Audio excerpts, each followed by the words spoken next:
Bom dia, boa tarde, boa noite. Como vão de pandemia? Espero que bem. Não fique em casa, não saia.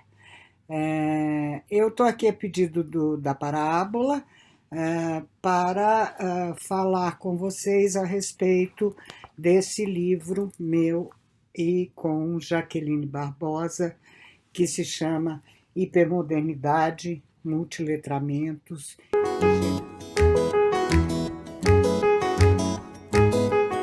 e Gêneros Discursivos, né?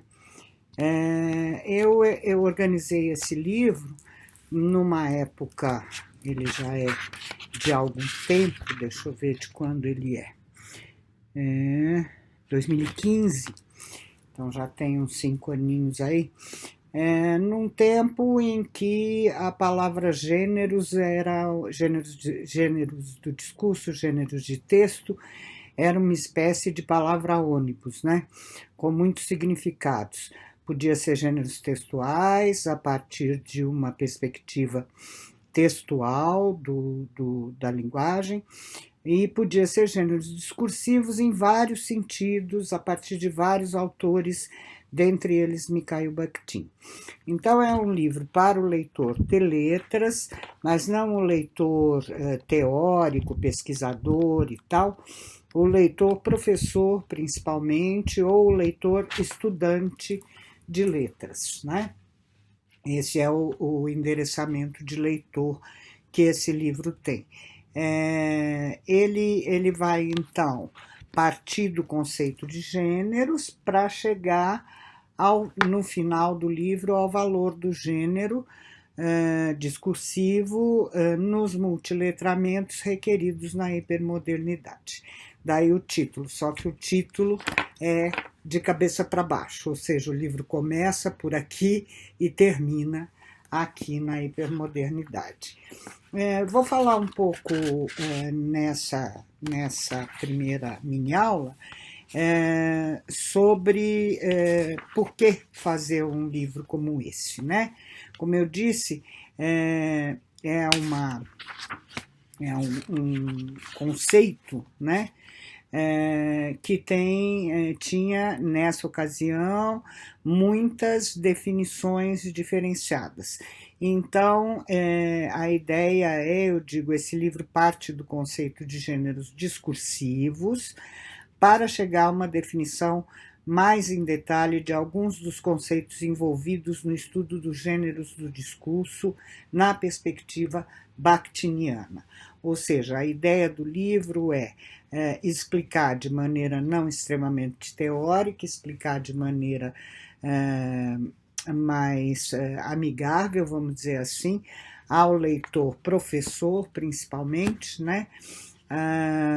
O conceito de gênero do discurso na perspectiva da teoria bakhtiniana, né?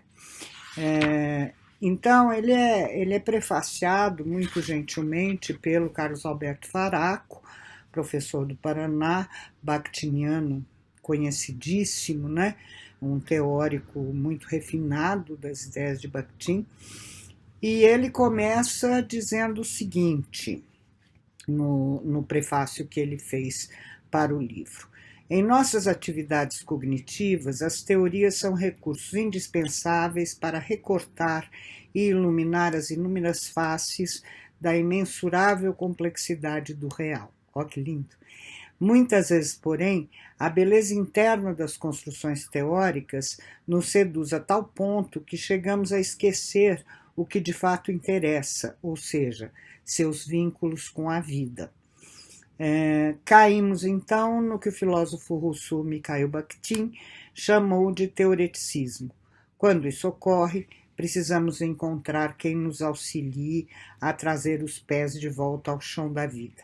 E aí ele vai continuar esse prefácio dizendo que eu sou uma autora, eu agradeço muito esse lindo elogio, que consegue trazer os pés de volta ao chão da vida, né? Vou continuar ainda no prefácio dele para detalhar um pouco qual é a dificuldade com esse conceito, né? As teorias dos gêneros discursivos têm estado conosco desde a Grécia Antiga, né, que se fala de gênero.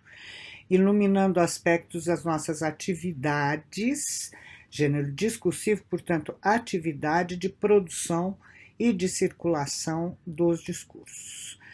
No século XX, depois da crise das teorias clássicas, retomou-se o tema e deu-se-lhe amplitude e sofisticação, né? E aí ele vai seguir apresentando e termina dizendo: é um belo curso de 4 aulas magnas, que serão as nossas, não magnas, mas as nossas 4 mini-aulas subsequentes. Nesse momento inicial, a ideia é dar uma visão geral do livro, ou seja, me ater à apresentação, seja no prefácio de Faraco, seja na minha apresentação junto com Jaqueline na abertura do livro, né? Então eu começo dizendo que o livro parte do conceito de gênero discursivo para chegar a uma definição mais em detalhe dos conceitos envolvidos no estudo dos gêneros de discurso na perspectiva do Bakhtin. Por exemplo, campo ou esfera de circulação, forma de composição, estilo, enfim. Conceitos todos eles que são palavras que têm diferentes interpretações, quer se trate de Bakhtin, quer se trate da literatura, enfim. Então, no primeiro capítulo, o que eu faço no livro, né, que será objeto da próxima mini-aula? O objetivo é definir o que são gêneros discursivos na perspectiva bakhtiniana, estabelecendo um entendimento básico das principais ideias de Bakhtin nas obras que tratam diretamente dos gêneros. O famoso Gêneros do Discurso de 1953, que está no Estética da Criação Verbal, mas também os outros textos, como Discurso no Romance, né, que permeiam o estudo dos gêneros discursivos feitos por Bakhtin. Então, em primeiro lugar, nesse primeiro capítulo, vamos caracterizar os gêneros como entidades da vida, seja da vida cotidiana, seja da vida pública, que servem à comunicação, né, e à interação com outras pessoas. Nesse sentido, eles não são um conceito abstrato, um conceito analítico. Eles andam por aí, né, nas comunicações das pessoas.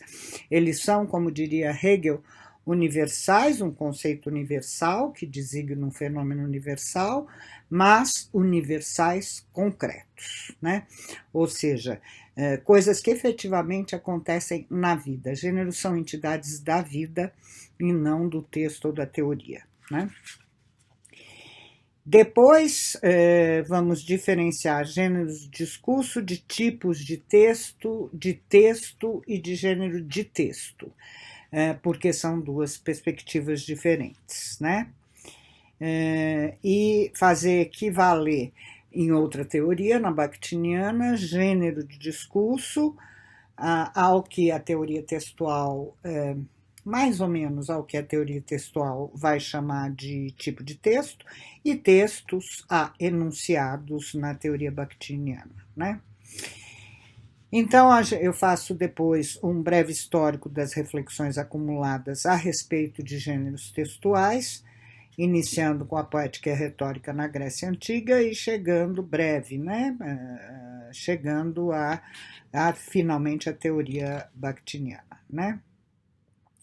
E por fim, nesse primeiro capítulo, introduzo a teoria de gênero do círculo, principalmente a partir de Bakhtin, Medvedev e Voloshinov, que norteia a abordagem nos outros 2 capítulos.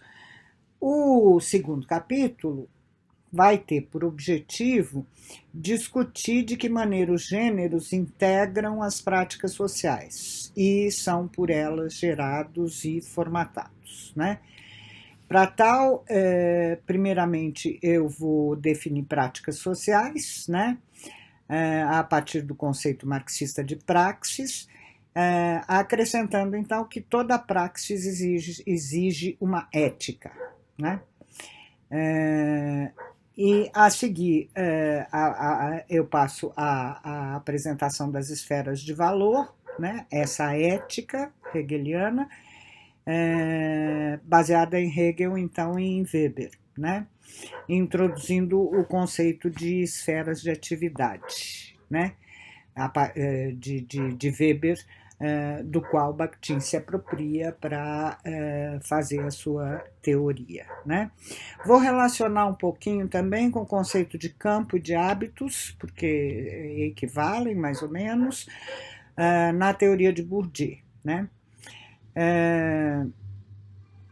Em seguida, esclarecer então a relação entre os gêneros e essas esferas ou campos de atividade humana na obra do próprio Bakhtin e abordar a relação entre enunciado, texto e situação da enunciação.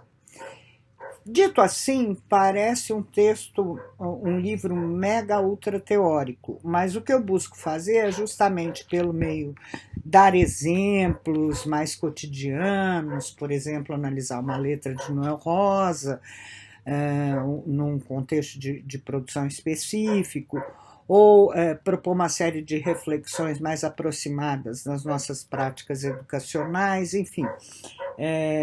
Dito na introdução, ele parece extremamente teórico, mas ele não é um livro destinado a leitores pesquisadores e teóricos. Ele é um livro destinado ao público em geral, em especial professores que pretendem trabalhar com gênero discursivo.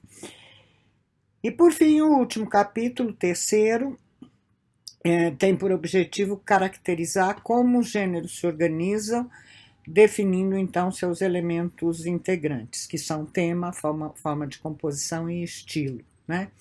E exemplificando as regularidades em certos gêneros, né? Também a flexibilidade nesses gêneros, né? A flexibilidade é tratada pelos conceitos de intercalação e de hibridismo na obra de Bakhtin, né?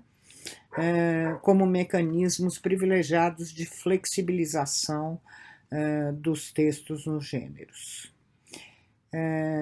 Nesse capítulo eu analiso alguns gêneros de algumas esferas, principalmente com exemplos das artes musicais, canções, né?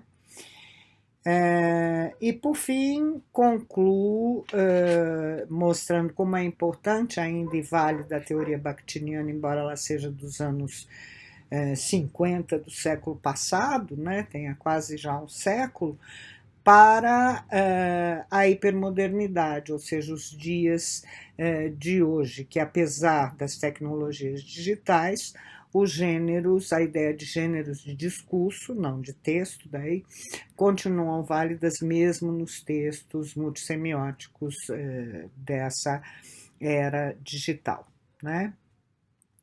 É uma produção de caráter teórico-prático, os capítulos são entremeados por definições, muitas delas em boxes, né, de glossário, mas também por exemplos, análises de coisas mais da vida cotidiana, da vida comum, links e atividades, né, para o leitor pensar, buscando entender e vivenciar os conceitos que estão propostos, né? Essa é a visão geral do livro como um todo, e na próxima aula nós vamos então a cada um dos capítulos, na próxima ao capítulo 1, tá? Espero que vocês fiquem bem, até a próxima mini aula.